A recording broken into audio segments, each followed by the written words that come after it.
8h30 sur Al-Oula, bienvenue dans cette première édition complète de la soirée à la une de ce jeudi. Au palais présidentiel à Libreville, Sa Majesté le roi Mohamed VI s'est entretenu hier avec le président de la République gabonaise. L'occasion de souligner l'importance des relations profondes, riches et solidement ancrées entre le Maroc et le Gabon.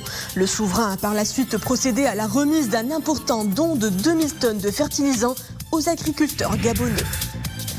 Maroc-Gabon, une coopération multidimensionnelle sud-sud exemplaire. Les deux pays jettent les jalons d'un partenariat d'envergure dans le secteur agricole.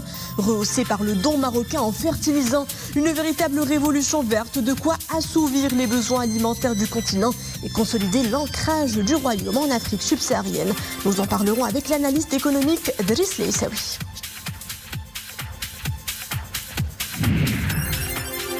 Contrôle des prix et de la qualité des produits alimentaires. L'opération se poursuit sur le terrain.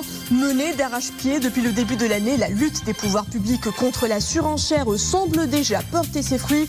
Une légère baisse des prix commence à se faire sentir. Quel impact sur le portefeuille du consommateur? Nous en parlerons avec le ministre de l'Agriculture, Mohamed Saddeqi, notre invité.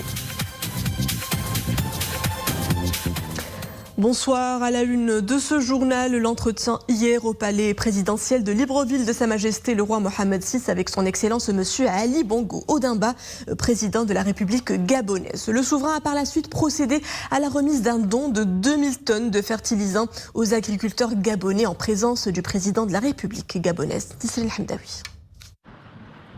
Palais présidentiel à Libreville. Sa Majesté le roi Mohamed VI a eu hier, mercredi, un entretien avec son Excellence Monsieur Ali Bongo Ondimba, président de la République gabonaise.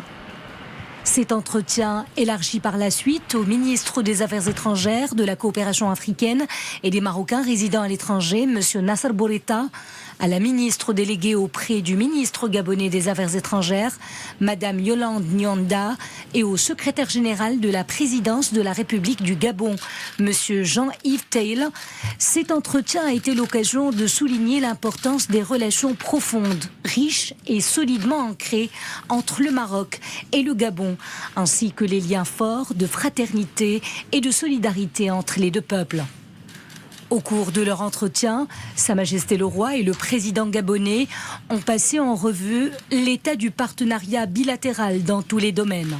Sa Majesté le roi Mohamed VI a procédé par la suite à la remise d'un don de 2000 tonnes de fertilisants en présence du président de la République gabonaise. Cette action de solidarité s'inscrit dans le cadre de la sollicitude du Royaume du Maroc à l'égard des agriculteurs gabonais, notamment dans le contexte actuel, marqué par la crise alimentaire mondiale et les difficultés d'approvisionnement en engrais. Nous voulons vraiment remercier le Royaume du Maroc pour cet important don d'engrais aux petits agriculteurs gabonais.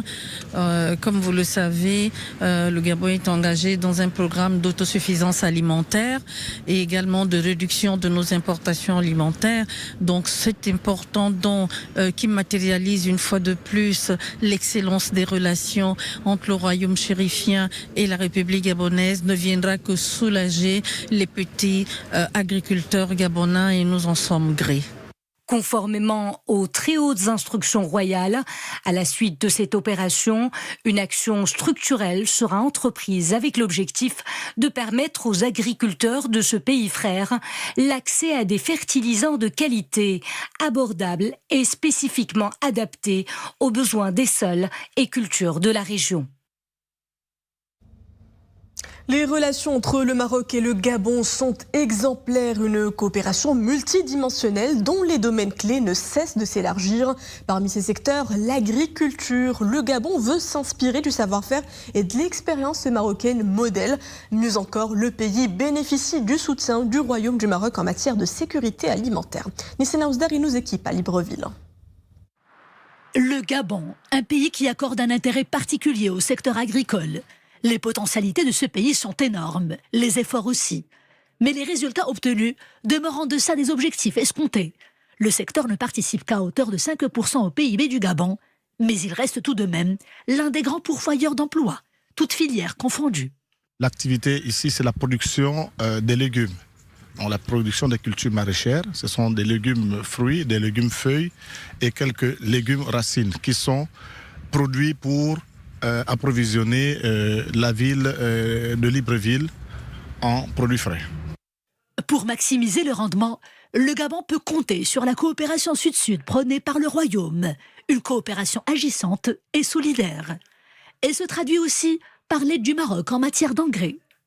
L'oseille, les épices comme le persil, le céleri. Et cette culture-là nécessite des intrants, dont des intrants organiques, mais également des intrants chimiques.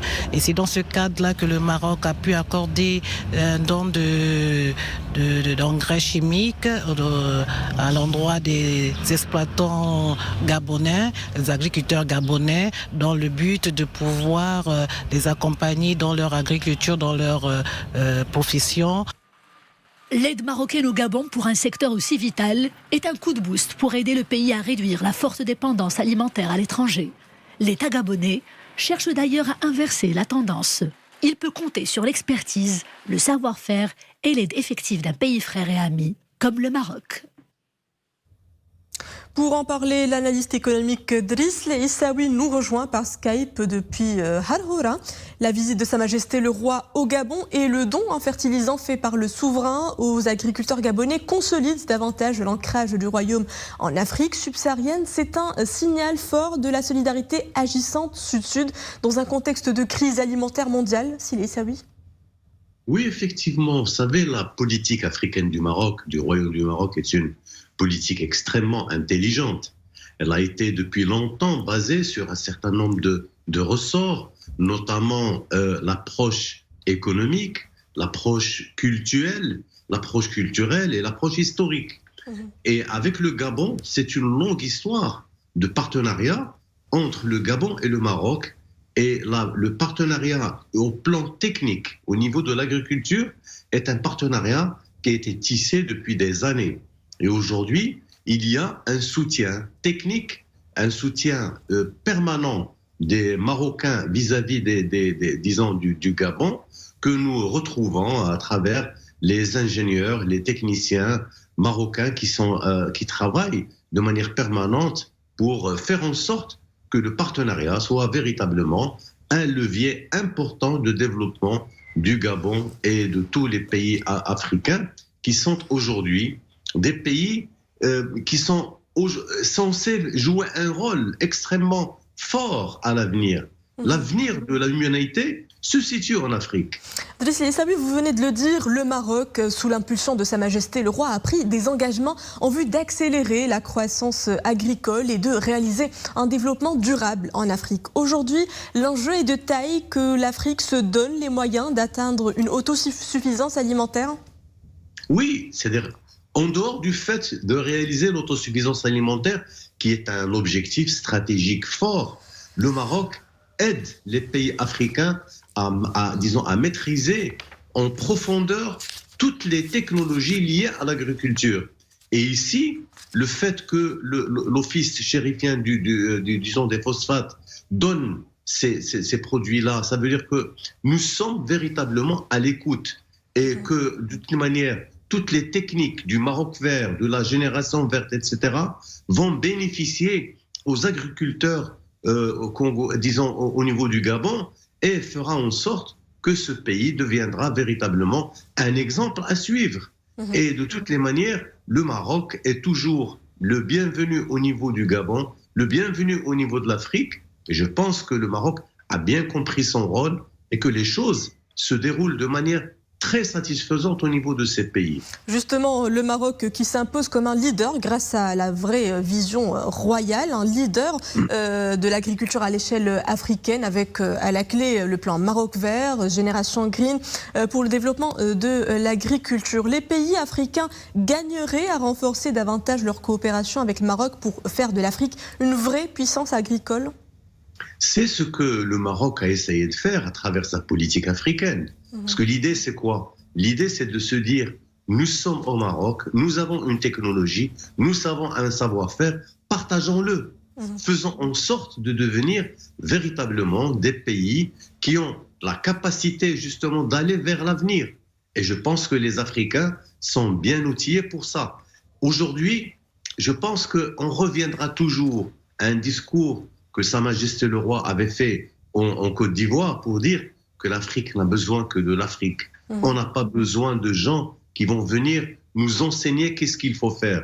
Et le Maroc est aujourd'hui le porte-parole de ces pays, de l'Afrique, de ce jeune, on va dire, c'est un jeune continent, mais en même temps, c'est l'avenir de l'humanité à travers lequel on parle. Et de toutes les manières, ce qui est fait au niveau du Gabon est exactement le même qui est fait au niveau de beaucoup d'autres pays. Et de toutes les manières, le Maroc et le Gabon seront l'exemple vivant d'une coopération intelligente, forte, pour le présent et l'avenir de tous les deux pays. Driss Issaoui, analyste économique, merci pour tous ces éclairages. Vous étiez en direct avec nous depuis Harhoura. La réunion hebdomadaire du Conseil de gouvernement également à la une de l'actualité nationale ce jeudi. À l'ordre du jour, le renforcement du contrôle du marché national et la garantie de son approvisionnement continu en denrées alimentaires. Le chef de gouvernement a noté que les prix des denrées de base continueront à baisser pour atteindre leurs niveaux habituels avant l'avènement du mois de Ramadan. Aziz Arnouch dit suivre cette situation jusqu'au retour des prix à leurs niveaux habituels, tout en appelant les membres du gouvernement à poursuivre les efforts en matière de contrôle, de visite de terrain et de communication. Des opérations de terrain soldées par le recensement de quelques 2457 infractions depuis le début de l'année. Également au menu de ce Conseil, l'approbation d'une série de projets de loi, dont celui portant statut de la mutualité en inscrivant les sociétés mutualistes constituées dans la Direction générale de la Sûreté nationale sur la liste des mutuelles auxquelles l'administration peut accorder des dérogations aux dispositions du dit Daher. Le Conseil de gouvernement a par ailleurs adopté le projet de décret fixant la procédure d'élaboration du programme de développement régional, de son suivi, de sa mise à jour et de son évaluation. Et le suivi quotidien et minutieux du marché national se poursuit justement à la même cadence que les opérations de contrôle des chaînes de production et de distribution, des visites de terrain a priori fructueuses. Celles-ci n'ont pas tardé à se répercuter sur les niveaux des prix des denrées alimentaires. Une légère baisse commence à se faire sentir au niveau du marché intérieur. Nos équipes se sentent enquis de l'évolution des prix à travers plusieurs points de vente. Boubkar Ben Gabrit.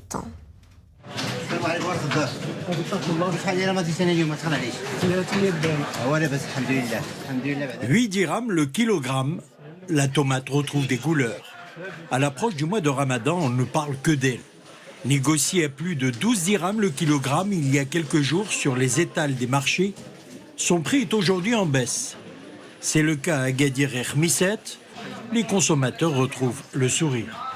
بالنسبه للاثمنه الحمد لله ولات مزيانه كاين مطيشه كاينه من 7 دراهم ل 6 دراهم. Les prix ont commencé à baisser. Le prix de la tomate est affiché aujourd'hui à 7-8 dirhams. Cela peut aller jusqu'à 10 dirhams. Le prix des oignons a également baissé. Il est affiché entre 8 et 10 dirhams le kilogramme. بالنسبه بما يخص الخضار والفواكه عرفت واحد الانخفاض. Les prix affichent une baisse aujourd'hui au niveau du marché de gros de Khmisset, notamment pour ce qui est de la tomate. Le caisson de 30 kg coûte aujourd'hui entre 200 et 150 dirhams. Le prix de l'oignon reste un peu élevé, 8 dirhams le kilogramme. La baisse des prix concerne également la pomme de terre. Quant au poivron, son prix est aujourd'hui de 7 dirhams le kilogramme. بالنسبه للفلفله وداكشي 100 درهم للصندوق بالجمله اي ما يناهز 7 دراهم للبائع بالتقسيط. La hausse exceptionnelle des prix des fruits et légumes ces dernières semaines revient à plusieurs facteurs, s'expliquent les professionnels du secteur d'Agadir, région considérée comme la plus grande zone de production. مسألة ديال ارتفاع الطماطم هذا راجع لمسألة ما بين العرض والطلب. Le prix de la tomate se fixe suivant l'offre et la demande. La région d'Agadir a connu une forte baisse des températures ces derniers mois. Cela a fort impacté sur le rendement à l'hectare. بشكل سلبي على المردود ديال الانتاج الواحد للهكتار. كاين المشكل الثاني ان بعض الفلاحه 30% ديال الفلاحه شفتوا. Deuxième raison de la montée en flèche du prix de la tomate, la rareté des ressources en eau qui a compromis une partie de la production. pour faire face à la flambée des prix et barrer la route aux fraudeurs et aux spéculateurs. Les opérations de contrôle se poursuivent dans les marchés, souks hebdomadaires et grandes surfaces. حتى لغايه البارحه 15 واحد تم تحرير 13 المخالفه في اطار عدم اشهار الاثمان. Du 8 de ce mois jusqu'à hier, nous avons enregistré 13 infractions pour défaut d'affichage des prix. Et comme vous le constatez, aujourd'hui, les prix commencent à baisser. C'est le cas aussi pour les viandes rouges. Les prix sont passés de 100 dirhams le kilogramme à 80 dirhams. أثمنة اللحم بدات تنخفض من 90 ولا 100 درهم دابا ولات 80 درهم تقريبا. 5000 têtes de bovins destinées à l'abattage ont été importées depuis le port de Tangemed sur les 30 000 prévus d'ici le mois de Ramadan. Des bovins mis en quarantaine avant qu'ils ne soient transférés vers les abattoirs afin d'assurer l'approvisionnement du marché national en viande rouge. Des signes de ralentissement plutôt rassurants, mais toujours insuffisants pour alléger le coût du panier de courses de la ménagère. Quels facteurs influent sur la production et les prix? Nous aurons tout de suite la réponse avec notre invité, Monsieur Mohamed Saddiqi, ministre de l'Agriculture, de la Pêche maritime, du Développement rural et des eaux et forêts. Bonsoir, Monsieur le ministre. Tout d'abord, quelle est la situation actuelle des filières de production et de distribution des denrées alimentaires de base, notamment les légumes, dans un contexte marqué par une fluctuation des prix selon les régions? Bonsoir et merci de votre invitation. Alors, comme vous venez de le préciser dans le reportage, nous traversons une conjoncture avec une hausse des prix des denrées alimentaires, particulièrement les légumes et les viandes rouges, depuis quelques semaines, depuis le début de cette année. C'est une conjoncture passagère dû à plusieurs facteurs. Le premier facteur a été expliqué dans le reportage, c'est la baisse des températures minimales anormales cette année et qui a duré depuis 3-4 semaines et ça commence aujourd'hui à remonter et surtout les températures minimales. Alors ce facteur ralentit la croissance des légumes de façon générale, la tomate en particulier. Alors ce ralentissement fait que la maturation et par conséquent la récolte est discontinue et ralentie également et il y a une discontinuité dans le flux d'approvisionnement qui est totalement donc passager, c'est vraiment au jour le jour.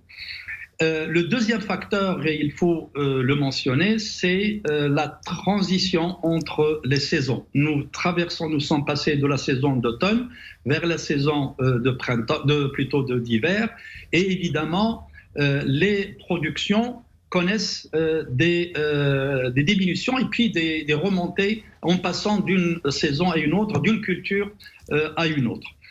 Troisième facteur très important, c'est la conséquence de l'inflation internationale qui a impacté profondément les coûts de production des cultures et également de la production animale. Et évidemment, nous avons un suivi très rapproché, une coordination, une concertation étroite avec les producteurs des légumes, particulièrement la fédération interprofessionnelle qui regroupe l'ensemble des opérateurs, pour assurer le suivi de l'approvisionnement quotidien du marché et assurer également cet équilibre entre le marché national et ce qui peut être exporté, mais évidemment avec au marché national. Pour ce qui est, Monsieur le ministre, c'est une période. Pour ce qui est de l'approvisionnement en viande rouge, le Royaume se tourne désormais vers l'importation de 5000 têtes bovines destinées à l'abattage. Cela fait 10 ans que le Maroc n'a pas eu recours à l'approvisionnement en viande importée. Qu'est-ce qui explique une telle décision dans le contexte actuel? D'abord, juste 2 mots pour les légumes. Je dirais que vraiment cette conjoncture est passagère. Et puis il y a d'autres facteurs très importants, et vous l'avez souligné dans le reportage, ce sont les intermédiaires qui ne sont pas reconnus et qui jouent à la spéculation. Et ça, les mesures sont en cours par les commissions locales.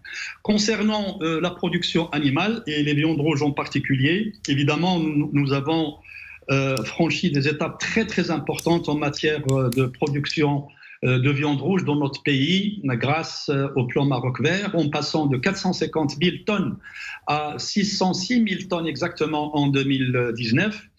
Après, le Covid est venu, il a un peu déstabilisé, il a déséquilibré cette filière, puisque pendant 2 ans, nous n'avons pas pu poursuivre le programme d'insémination artificielle qui permet la reconstitution du cheptel de manière continue.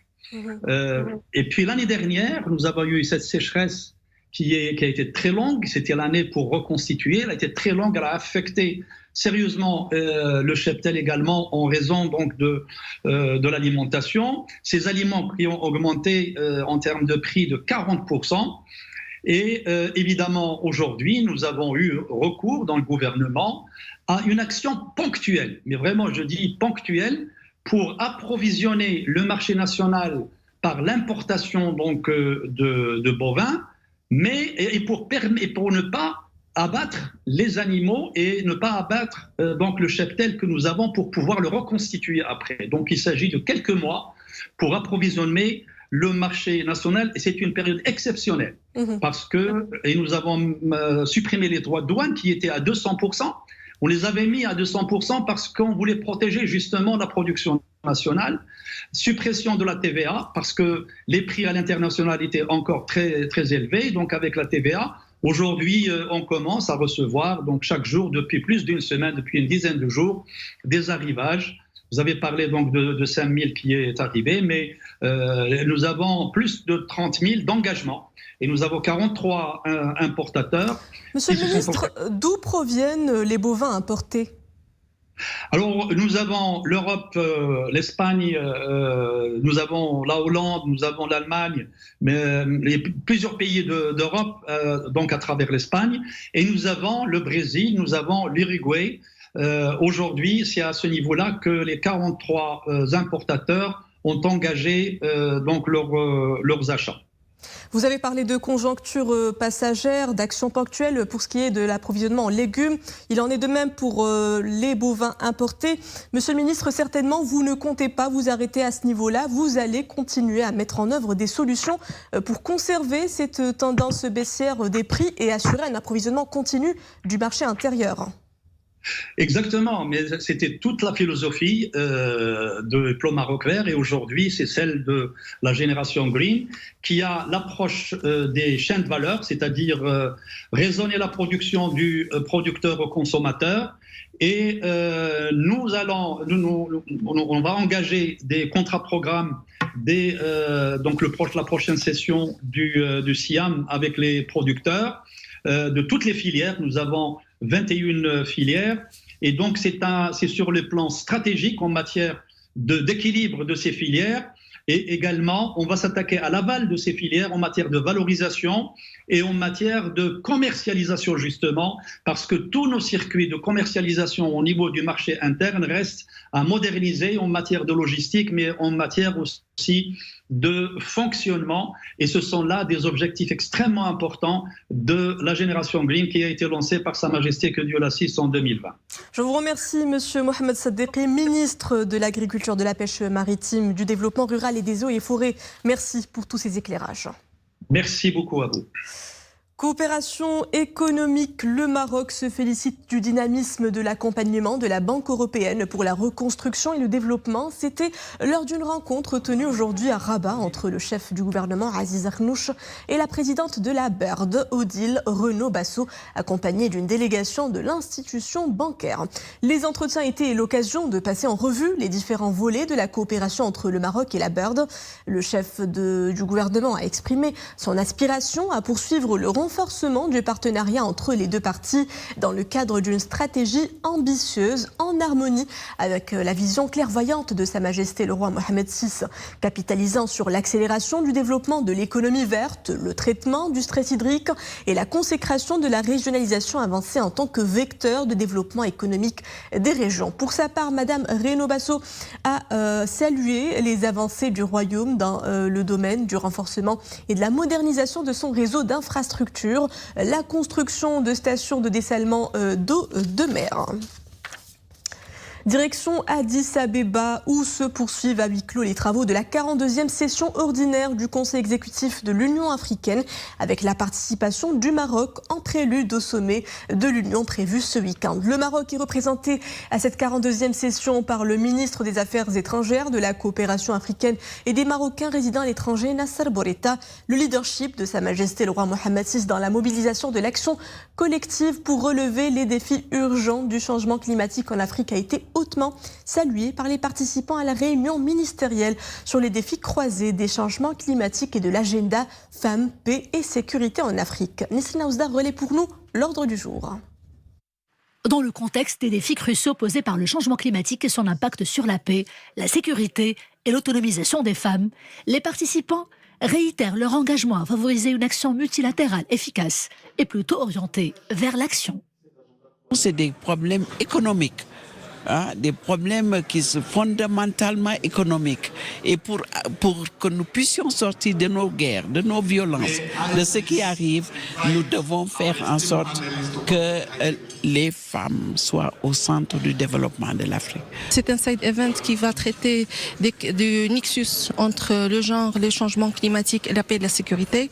Au niveau du Maroc, le Maroc a mis en place plusieurs actions dans le changement climatique grâce à la vision éclairée de Sa Majesté. Il a lancé plusieurs initiatives au profit de la femme aussi, que ce soit à l'échelle nationale ou internationale.